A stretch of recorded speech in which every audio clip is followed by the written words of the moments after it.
Bienvenidas y bienvenidos a una nueva edición de Conectados Online. Nos conectamos con nuestros parlamentarios para conocer sobre sus realidades locales, principalmente ahora que estamos atravesando por la pandemia del COVID-19. En esta oportunidad nos espera el diputado Miguel Ángel Calisto, él representa al distrito número 27 en la región de Aysén. ¿Cómo está, diputado? Muchas gracias por recibirnos. ¿Cómo está Gabriela? Muchas gracias por la oportunidad de poder conversar con ustedes. Gracias, diputado. Bueno, primero queríamos partir por su zona, diputado: Coyhaique, Lago Verde, Aysén, Cisnes, Guaiteca, Chile Chico, Río Ibáñez, Cochrane, O'Higgins, Tortel. ¿Cómo están en estos momentos con la situación del COVID-19? Cuando a nivel nacional, ¿no?, se vive una realidad bastante compleja en cuanto al número de casos y también en cuanto a la positividad. Bueno, efectivamente estamos todos muy preocupados por lo que está sucediendo a nivel nacional, por este porcentaje alto de positividad en la cantidad de exámenes. Hoy día revisamos un antecedente que el 13,9% en todos los exámenes de PCR están dando como positivo, lo que claramente nos alerta de lo que podría venir en los próximos días, aumentar la situación catastrófica que hoy día ya tenemos en el país y sobre todo cómo afecta esto finalmente en nuestros centros médicos, centros de atención, en nuestras UCI y el colapso que genera. Evidentemente es una situación preocupante, por eso recién también terminábamos de tramitar un proyecto que lo que busca es postergar las elecciones municipales, de gobernadores regionales, de constituyentes y también de concejales, la cual se quedó postergada ya de manera definitiva para el 15 y 16 de mayo, tomando en cuenta evidentemente que este mes es muy complejo y sobre todo las próximas semanas son muy complejas también. En el caso de la región de Aysén puntualmente, nosotros hoy día estamos en fase, la verdad, fase 4 en la gran mayoría de las comunas, pero también hay algunas comunas en transición, como la comuna de Chilechico y también la comuna de Guaiteca, la capital Melinca, esto en el litoral de la región de Aysén, donde han habido un aumento de casos y que efectivamente nos preocupa. Nosotros hemos tenido, yo diría, momentos en que han sido mucho más complejos, en algunos meses atrás, donde nosotros tuvimos una situación muy puntual de colapso y por supuesto que generó ahí una situación muy compleja en las familias de la región. Y claramente hoy día esa situación ya pasó y lo que está ocurriendo es que estamos recibiendo personas de otras regiones de Chile producto de la saturación de los sistemas de salud en el resto de Chile, efectivamente ha generado que tengamos que recibir en nuestra UCI regional, que es bastante modesta, la UCI de Aysén, en la capital Coyhaique, hemos tenido que efectivamente entonces recibir a personas de otras regiones. Pero se entiende que es parte de la colaboración que se necesita hoy día más que nunca en la situación de crisis que vive el país. Claro, la red pública sanitaria de salud que abarca entonces a todas las camas disponibles, camas críticas disponibles a nivel nacional. Y sobre eso le quería preguntar: en alguna oportunidad tuvimos la posibilidad de conversar, diputado, cuando Magallanes ya había atravesado por la primera, perdón, Aysén había atravesado la primera ola, y después hubo una especie de relajo de las medidas y llegó mucha gente de otras regiones del país, principalmente a ejercer labores de trabajo, ¿no? Para cumplir con ciertos requisitos laborales. ¿Usted teme que eso pueda ocurrir ahora o por las medidas en las que está, por la fase en la que está sus comunas, que usted nos cuenta que están en fase 3 y 4, por lo tanto quizás podrían llegar personas de otros puntos del país y generar más contagios?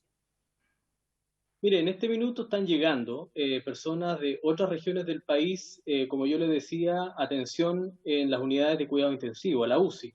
Eso evidentemente también obliga al gobierno, al Ministerio de Salud, a fortalecer a los equipos regionales con equipos profesionales y también con equipamiento necesario para poder atender a las personas que vienen de otras regiones del país y por eso es que es tan importante fortalecer la unidad de cuidado intensivo que está en Coyhaique y que es la única UCI que funciona a nivel regional. Ahora, efectivamente, respecto de el aumento de contagios, nosotros, yo creo que hay un elemento que es positivo, que se puso como norma en la región para poder ingresar a la región de Aysén. Es obligatorio que cada persona que ingresa debe ir con un PCR negativo. Y eso se implementó desde el principio prácticamente de la pandemia, tomando en cuenta que una región como Aysén, Austral, con pocos equipos médicos, con pocos equipamientos médicos y distante del centro del país, de los principales centros de atención del país, obligaba a que tomemos medidas más bien precautorias para evitar un colapso que podría haber sido muy complejo y muy lamentable, con muchos fallecidos. Eso, gracias a Dios, no nos ha tocado todavía. Hoy día yo creo que es una buena forma de poder generar un filtro en las personas que ingresan a la región, la exigencia de un PCR negativo. Si bien nosotros sabemos que un PCR nunca va a decir en su totalidad si la persona porta o no el virus, a lo menos es un elemento un poco más certero de poder determinar que las personas que están ingresando a la región hoy día por motivos laborales, por motivos de, no sé, en su minuto por el turismo, en fin, por vacaciones, lo hagan con ciertas medidas. Yo siento que esa exigencia ha permitido de alguna manera aplacar los casos de contagio en la región. Y también otro elemento importante es la vacunación. Yo creo que, y el llamado que yo le hago al gobierno, también se lo dije al ministro París, que Aysén cumple, Aysén y Magallanes en realidad, ambas regiones cumplimos con las condiciones para poder garantizar que en el próximo tiempo, ojalá 1 o 2 meses, podríamos ser las primeras regiones inoculadas del país, es decir, con el 100%, ojalá, de su población vacunada en las 2 dosis, y eso nos permitiría tener una inmunidad para poder enfrentar este virus y de alguna ¿Y manera esta inmunidad colectiva, que es lo que todos cómo ha esperamos, que según los avanzado, expertos sí, diputado, cómo ha avanzado hasta ahora el proceso de vacunación en su región? ¿En qué porcentaje de la población van? Me imagino que la primera dosis ya está bastante avanzada. mire, bastante avanzada, incluso en cada una de las localidades, por muy lejanas que sean de la capital, ha estado funcionando bien. Lo que sí, uno quisiera que incluso podría ser más rápido, porque como son comunidades pequeñas, finalmente se va esperando el calendario, la calendarización de la vacunación nacional. Entonces, evidentemente, usted no puede comparar a la comuna de Las Condes o la comuna de Santiago con Caleta Tortel, donde viven 500 personas, Villa O'Higgins, donde viven 500 personas. Entonces, yo creo que hay una gran posibilidad de poder avanzar, de agilizar el proceso de vacunación, incluso con calendarios más actualizados, más regionalizados, que es lo que le hemos pedido al ministro, porque mientras antes nos vacunemos, vamos a evitar evidentemente contraer el virus de manera grave y eso va a evitar que colapsemos como sistema regional. Imagínense lo que significaría que nosotros estuviéramos colapsados hoy día, cuando hoy día todos los centros del país en Chile están colapsados producto del aumento de los casos graves, producto de la pandemia, y nosotros cuando se nos enferma alguien de gravedad, lo enviamos justamente a un centro de salud más especializado al norte del país. Entonces, mire, gracias a Dios nos tocó una etapa en que el colapso nacional nos tocó a nosotros una situación tranquila, relativamente controlada, y esperamos que siga así durante los próximos meses. Lo importante es que agilicen el proceso de vacunación y lo más importante es que podamos adelantar el proceso de vacunación porque como somos pocos habitantes, es absolutamente posible ser incluso la primera región de Chile con inmunidad de rebaño en el territorio. Diputado, ¿qué tan efectivas han sido las ayudas entregadas por parte del gobierno para que la gente se pueda quedar en su casa y respetar las cuarentenas? Se lo pregunto porque se aprobó durante esta semana una serie de medidas en apoyo a la ciudadanía, pero de todas maneras se sigue tramitando un tercer retiro del 10% de los fondos de la AFP que sigue teniendo a la vez gran aceptación por parte de la ciudadanía. ¿Cómo ve usted ese tema que se convierte en trascendental para que las cuarentenas se cumplan, la gente tenga ayuda y se pueda quedar en su casa? Mire, yo creo que es fundamental que en tiempos excepcionales podamos tener respuestas excepcionales. Estamos en un tiempo de excepción y eso implica que el gobierno, cuando ve una situación crítica como la que estamos pasando, que no es de todos los años, esta es una situación excepcional porque una pandemia se provoca cada 100 años y evidentemente cuando hoy día estamos en una situación crítica es el gobierno el que tiene que abrir todas las puertas, abrir la billetera para poder apoyar a la gente en situación crítica. La gente no puede salir producto de las cuarentenas, mucha gente ha visto cómo sus pequeños emprendimientos han quebrado, mucha gente tiene cerrado desde el inicio de la pandemia, hay mucha gente que lamentablemente no puede producir y eso evidentemente ha repercutido fuertemente en sus ingresos y evidentemente también en el pago, por ejemplo, de sus créditos hipotecarios para la gente de la clase media, sus deudas. Por lo tanto, están en una situación crítica, en una situación compleja. Entonces, es distinta a la situación de un funcionario, a lo mejor público, que tiene una buena condición, un ingreso mensual asegurado, pero la gran mayoría de la gente se tiene que hacer su sueldo. Entonces, en esa situación, en ese contexto, el gobierno, a mi juicio, ha tenido un rol más bien como lo ha tenido durante los 3 años que ha gobernado, anteriores, sin darse cuenta que hoy día estamos en un año excepcional, donde ya los bonos tienden a ser una solución parche, donde los requisitos, la cantidad de letra chica, la cantidad de problemas para que la gente pueda calificar en alguno de los beneficios, es complejo. Por eso nosotros hemos dicho desde el Congreso y aprobamos ahora este bono clase media, así como también el préstamo. Bueno, lo aprobamos porque finalmente entre que haya un beneficio o no exista, es mejor que haya un beneficio para la gente, pero no nos satisface. Creemos que es insuficiente. Y por eso es que hemos ido, muchos de nosotros, entre ellos los que me cuento, soy autor de uno de los proyectos de tercer retiro del 10%, voté a favor del primer retiro, del segundo, tomando en cuenta la excepcionalidad, no porque crea que sea la mejor medida, y en eso quiero dejarlo muy claro. Evidentemente los retiros de los fondos de pensiones no es la mejor medida, porque evidentemente va a afectar al fondo y por supuesto a las pensiones, y está afectando duramente a lo que va a ser la reforma de pensiones que nosotros hemos planteado durante tanto tiempo.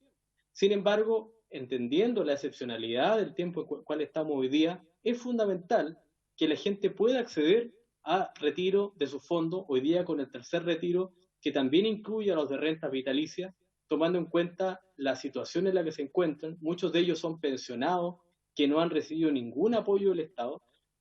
Y por otra parte, mucha gente, como se ha calificado el tercer retiro, un retiro para la clase media.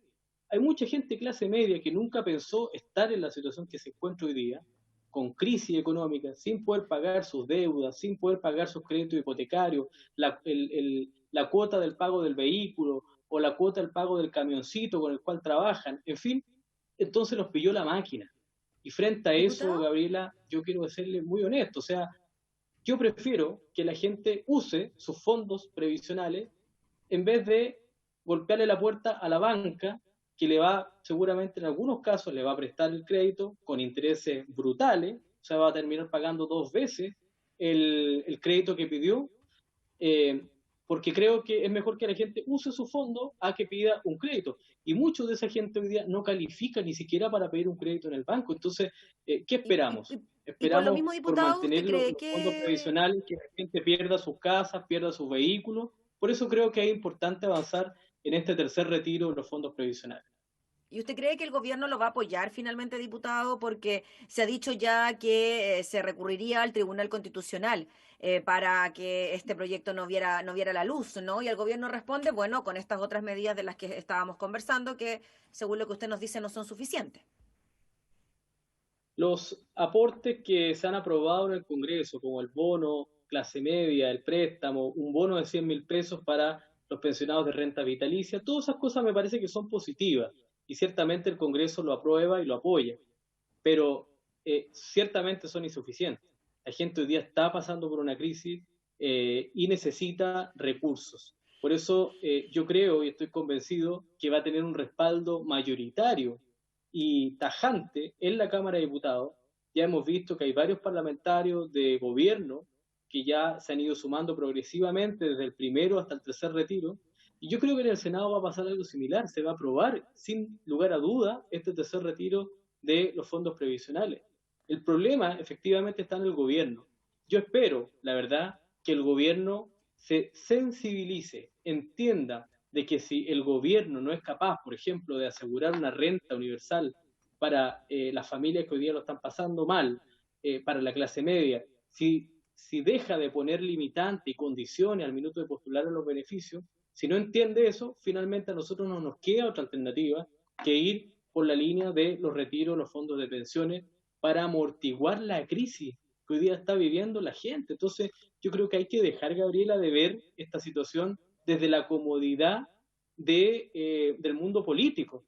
Yo creo que hay que salir un poquito a la calle y escuchar a la gente. Yo he escuchado a personas, amigos de clase media, gente que tenía sus pequeños emprendimientos, sus negocios, sus restaurantes, que están pasando en una crisis brutal. Entonces, yo le reitero, yo prefiero que la gente use sus fondos previsionales y que no le tenga que pedir plata al banco y finalmente la gente se vuelve a sobreendeudar y los bancos aplican altas tasas de interés y finalmente quedan amarrados en el sistema por tratar de salvar esta situación. Entonces, yo realmente creo, Gabriela, que es una oportunidad el tercer retiro para evitar que esto llegue al Tribunal.